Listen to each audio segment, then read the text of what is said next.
O flashback narrando a história do Kuma continua e podemos ver uma pequena amostra da fúria do homem gentil nesse capítulo, mas que nem se compara ao que estamos prestes a ver no incidente da ilha de Egghead. Descobrimos como Kuma recebeu a sua alcunha de tirano, Bonnie conseguindo a sua Akuma no Mi e o seu encontro com Vegapunk para que ela fosse curada. E cada vez mais nos é dado indícios de que o Gorosei Saturno tem uma relação muito mais íntima com a história do Kuma, se mostrando alguém pessoalmente envolvido com tudo isso e reforçando ainda mais a ideia dele ser o pai legítimo da Bonnie. Estamos a uma semana do capítulo 1100, onde provavelmente teremos o final desse flashback e o tão aguardado despertar de Bartolomeu Kuma habitando a consciência do robô do século perdido, onde aí sim veremos a verdadeira fúria do homem gentil. Antes da gente começar, lembra de dar aquela patada no botão do like para ajudar na divulgação do vídeo e vem fazer parte do meu bando se inscrevendo aí embaixo e ativando o sininho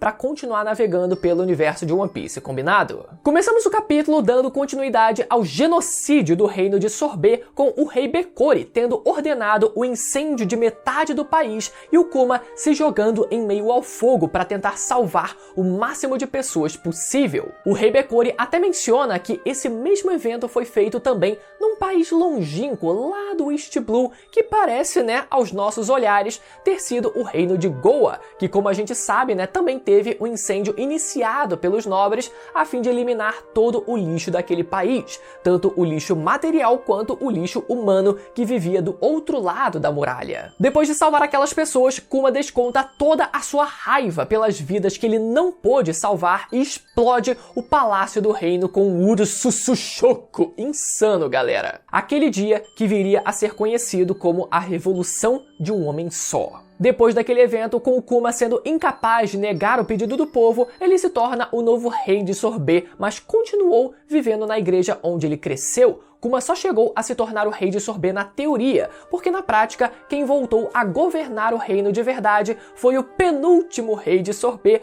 o senhor Bulldog, um velhinho muito gente boa e que era inclusive filho da mais antiga ainda rainha de Sorbet, Connie, que também aparece nesse capítulo, galera. Enquanto isso, na Terra Sagrada de Marijoa, podemos ver o Gorosei Saturno sabendo do ocorrido, mas a sua participação maior fica para o final desse capítulo. Então, galera, finalmente descobrimos quem era a velhinha que a Bonnie se disfarçou ao ir até Marijoa durante o Reverie, e onde todos esses personagens eles se encaixam nessa história toda. No caso da antiga rainha Connie, apesar dos nomes serem parecidos, não parece que ela tem qualquer relação de sangue, né, com a Bonnie que a gente conhece. Mas de qualquer forma, isso fez com que a gente tivesse as cenas mais engraçadas desse capítulo depois que a Bonnie adquire a sua Akuma no Mi e tenta se transformar numa idosa e começa a ser confundida com a rainha Connie. Vemos o carinha, né, que depois entra no bando dela segurando a Connie no colo e achando que era a Bonnie na forma de uma idosa, e depois vemos o próprio Kuma segurando a Connie no colo e se despedindo dela achando que era Bonnie. Eu vou sentir muita saudade de você. E a garota tava lá do outro lado. Bom, vimos então que nesse período a Bonnie conseguiu a sua Akuma no Mi e podemos ver ela assumindo uma aparência mais madura ali, né? E ficando na flor da idade e dizendo que precisava ficar mais forte para quando ela pudesse viajar pelo mundo. Sim, Bonnie. Continue treinando, tá dando resultado. O problema, galera, é que a gente não teve qualquer explicação de como ela conseguiu essa Akuma no Mi, já que ela sequer conseguia sair da igreja, né, para ter a chance de acabar encontrando e comendo alguma Akuma no Mi por engano, né? Então será que o Kuma trouxe para ela essa Akuma no Mi por engano ou de propósito para tentar reverter a situação? Essa parte ficou meio jogada, né? A gente pensava, na verdade, que talvez isso tivesse sido obra do próprio Vegapunk, né, que por ser um cientista da marinha teria acesso a um arsenal muito grande de Akumas no Mi e poderia, né, quem sabe, ter dado um jeito de conseguir a fruta da idade para a Bonnie, para que dessa forma, né, ele conseguisse modificar o DNA da Bonnie e regredir a doença dela até o momento em que ela não estivesse ativa no seu corpo e permanecesse dessa forma. Isso ainda pode ter sido feito pelo Vegapunk de alguma forma, né, com todo o conhecimento sobre material genético que ele tem, mas pelo menos essa parte de como a Bonnie conseguiu a sua fruta acabou, né, ficando meio solto nessa história toda. Seguindo, vemos vemos que o rei Bekori aciona o governo mundial e retorna ao país com uma frota de navios da marinha para tentar tomar o país de volta, mas acaba, obviamente, sendo obliterado, né, pelo Kuma sozinho no seu barquinho novamente. O problema é que esse ataque à marinha fez com que o Kuma fosse visto como um pirata e também, né, como um tirano por ter tomado o país das mãos do antigo rei. Por esse motivo, o Kuma precisou se desfiliar do país para que o país não se tornasse um alvo direto do governo, e não podendo mais ficar próximo do país, Kuma passou a viajar pelo mar em busca de uma cura para a sua filha,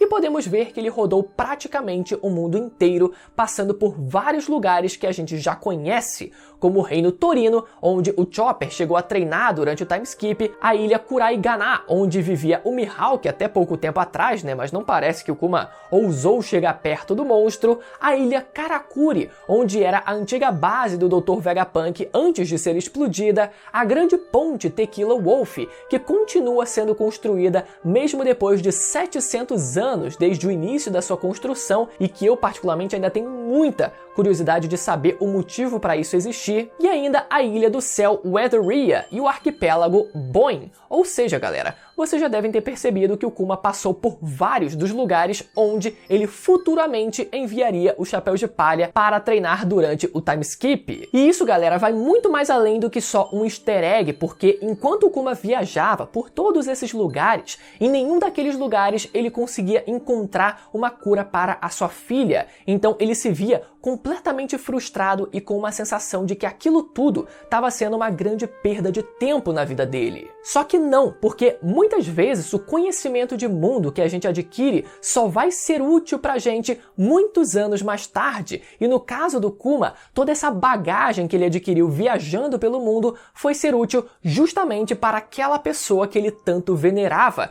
que era a figura do deus do sol Nika, encarnado no corpo do próprio Luffy. Não é à toa que o próprio Dragon fala nesse capítulo para o Kuma deixar os ventos do destino seguirem o seu curso, porque uma hora as coisas acabam se alinhando e se encontrando novamente. Não é à toa que o Ivankov e o Inazuma, né, conseguiram fugir de Impel Down e voltar para o exército revolucionário, que o Sabo escapou da morte inúmeras vezes, e o próximo será o próprio Bartolomeu Kuma recuperando a sua consciência. Seguindo, vemos o Kuma se reencontrando com o seu velho amigo Dragon, e a primeira coisa que vemos o canalha dizer foi que o Inazuma e o Ivankov foram presos com um sorrisinho ali no rosto. Porra, cara, vai fazer alguma coisa, cara, tipo, tá dando a notícia com um sorriso, eles foram presos. Tu tá sabendo dessa? Mas agora, sério, a galera desceu o pau no Dragon pelo que aconteceu com a Jeanne, e com razão, mas eu falei sobre isso no review do 1097, como o Dragon e o Akainu, apesar de parecer que eles tiveram uma rivalidade muito antiga na época de marinheiros, como eles também parecem ser muito parecidos no sentido de serem extremamente fiéis aos seus objetivos, mesmo que para isso outras pessoas sejam sacrificadas pelo caminho. E vocês vão me chamar de louco agora, mas eu vejo um cenário muito possível do Dragon e do Akainu antagonizando o próprio governo mundial juntos, depois do Akainu acabar descobrindo a existência de Imu-sama. Imagina o Dragon e o Akainu lançando um combo de magma e vento dizendo como nos velhos tempos. Bom, voltando à conversa, vemos que foi nesse momento que o Dragon fez a ponte para que o Kuma viesse a conhecer pessoalmente o Vegapunk. Não parece que o Dragon ele tinha uma relação muito íntima com o Vegapunk, pelo menos nessa época, mas ainda assim, né, serviu para que o Kuma o encontrasse em Egghead. Então o Kuma leva a Bonnie para ver o Vegapunk, e nessa hora tem uma cena muito engraçada quando eles se conhecem, galera. O Vegapunk surpreso com o tamanho do Kuma e dizendo: existe mesmo um humano assim? E o Kuma olhando pro tamanho daquela cabeça do Vegapunk respondendo: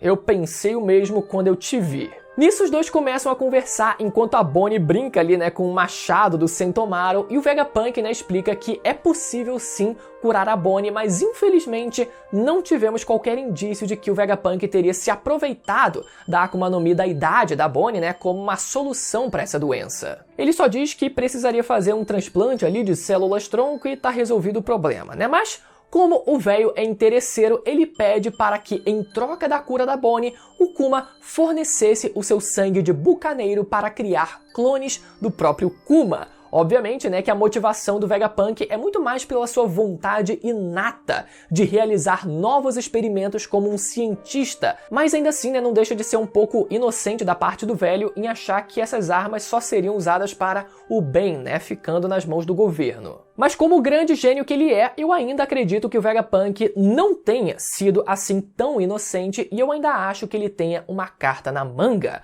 Como sabemos, a ordem de autoridade dos pacifistas coloca os Gorosei como sendo a autoridade de comando máxima. Mas caso a Bonnie seja realmente filha de um Gorosei, seria muito interessante se o Vegapunk tivesse programado para que ela também viesse a ser capaz de comandar o exército inteiro de pacifistas por causa do seu sangue de Tenryubito. Eu acho que particularmente seria uma justiça poética bem bonita. No fim, né, o Kuma aceita as condições do Vegapunk e diz que ele não é santo coisa nenhuma, mas sim apenas um pacifista. Então foi daí, né, que veio o nome do projeto pacifista criado pelo Vegapunk. Só que lá de cima da Red Line, o Gorosei Saturno fica sabendo da criação do projeto e decide se envolver mais uma vez nessa história toda, dizendo que tem uma ideia melhor, que a gente imagina, né, que seja o próprio Kuma sendo transformado num ciborgue e posteriormente tendo a sua consciência apagada. Bom, a gente poderia analisar de forma técnica e dizer que o Gorosei não tá fazendo mais do que o seu trabalho, né, mas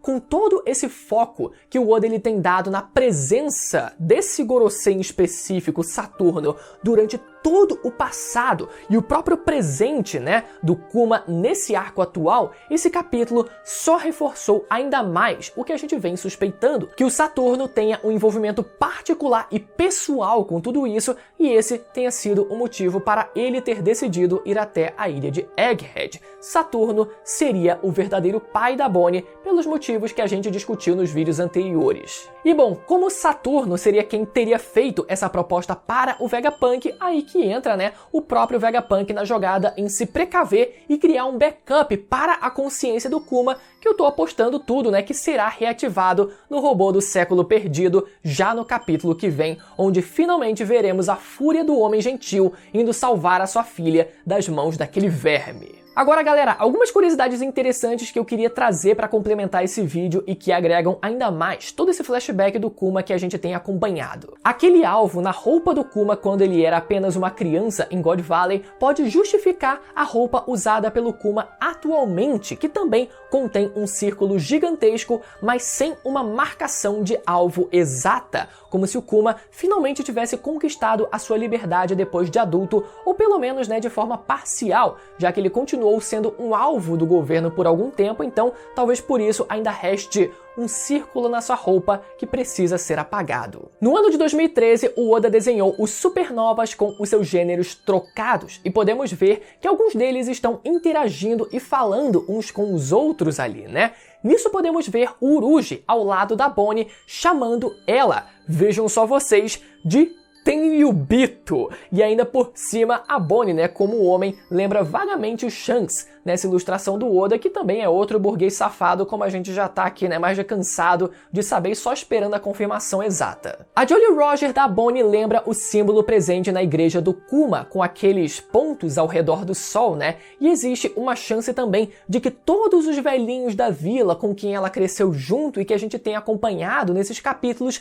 sejam todos atuais membros do seu bando, transformados com o seu poder e revigorados de volta à juventude. Pô, seria legal, né? Trazer os velhinhos ali, pô, tudo bem que eles estão bem ali, né? Depois que eles foram salvos, eles levavam uma vida tranquila, mas quem sabe eles não quiseram partir junto da Bonnie também. E ainda sobre o símbolo na igreja do Kuma, aquela cruz lembra muito o formato da espada Yoro do Mihawk, não só pelo formato de cruz, obviamente, né, mas pelos detalhes presentes nelas. O que é curioso porque a gente não faz a menor ideia de onde o Mihawk surgiu nesse mundo, né? De qual família ele pertence, onde ele treinou, de onde ele veio, de qual país ele veio, absolutamente nada. E essa cruz pode ser o começo de algo que pode ser aprofundado pelo Oda no futuro. E se fosse para eu dar um palpite aqui, eu diria que o Mihawk possa vir de alguma família nobre desse mundo, assim como o próprio Shanks. Isso porque, galera, o personagem do Mihawk ele foi baseado no antigo personagem criado pelo Oda para o One Shot Monster,